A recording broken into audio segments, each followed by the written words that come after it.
Welcome to the Croner Taxwise webinar programme. Do remember that all these webinars are CPD accredited, and do go to our website and download the notes.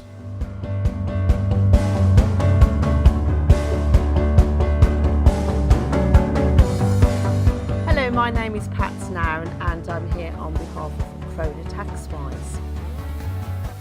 One of the topic areas that is creating a lot of interest at the moment, and also I have to say a lot of draft legislation for Finance Bill 2017, is the whole area of non-UK domiciles, and also matters surrounding that have an impact on UK domiciles as well.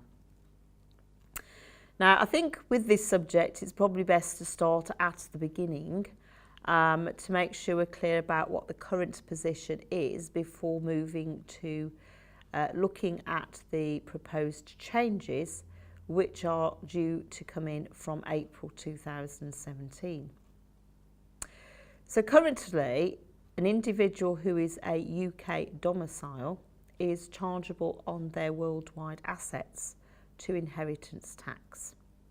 And it is really only in the context of inheritance tax where an individual's domicile position is of key importance. If you're a non-UK domicile then, you're only charged to UK inheritance tax on UK assets.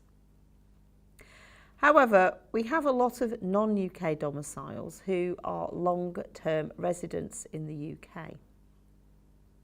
And therefore inheritance tax a number of years ago included within its law a statement that if you are resident here for 17 out of the last 20 years, then you will be treated as a deemed UK domicile and so chargeable on worldwide assets. Now technically it's the beginning of the 17th year out of 20 years when you become deemed UK domicile. We also have another UK deemed domicile rule which would apply maybe to myself. I'm a UK domicile of origin.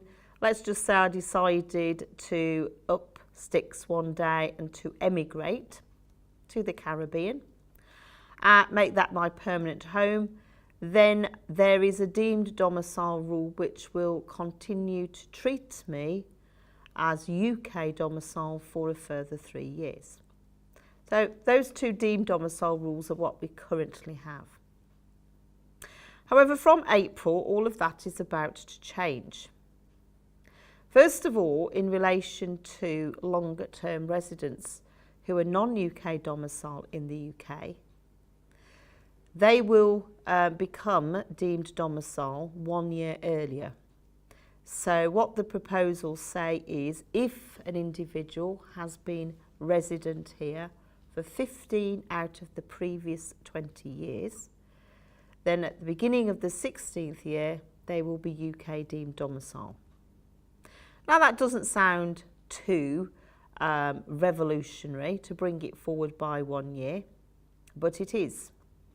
It is because now the UK deemed domicile rule will not just apply for inheritance tax purposes, but also for income tax and capital gains. So from an income tax perspective, that is worldwide arising income, and for capital gains tax, worldwide arising gains. Leaving income tax and capital gains tax to one side for the moment and continuing with the inheritance tax side of things, one of the concerns for non-UK domiciles might well be whether excluded property now comes or potentially comes into charge. What is excluded property?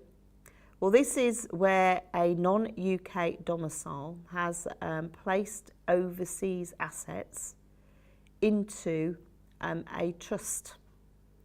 So being overseas assets, they would be excluded property from inheritance tax. If the individual then becomes deemed, or even in some case actual UK domicile, those overseas asset trusts still remain as excluded property. And that will continue to be the case up to a point. So additions to those trusts will effectively invoke some scope within IHT. But the principle is that those trusts that have already been established in the past, which do not have any further additions into them, are protected from UK inheritance tax. But that is for somebody who is an original non-UK domicile. Great care will be needed with UK domiciles, both those who have done planning in the past and those who intend to do planning in the future. Let's just say, for example, that I decided and went ahead with my plans to emigrate and make the Caribbean my permanent home.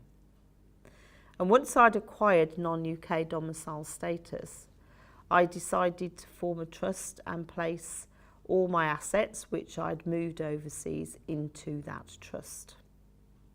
So at that point, as a non-UK domicile, setting up a trust with overseas assets, they would be excluded property. What happens though if I return to the UK? Well, under the new proposals, an individual who was originally a domicile of origin in the UK and where they were also born in the UK will, on returning to the UK, automatically assume UK residence. They'll be charged on UK income arising, gains arising worldwide, and within a short grace period also will be within the scope of worldwide assets for IHT. And this special category, referred to as a formerly domiciled resident, will mean effectively that the planning, the excluded property trust, that planning will effectively unravel. So we've got quite a different position for UK domiciles becoming non-UK domiciles and then reverting back, because they will be treated as UK deemed domicile as soon as they come back and resume residence.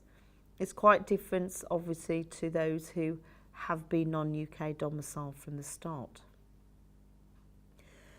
Another aspect of the changes, of which there's a lot of consequential effects or changes that might occur as a result.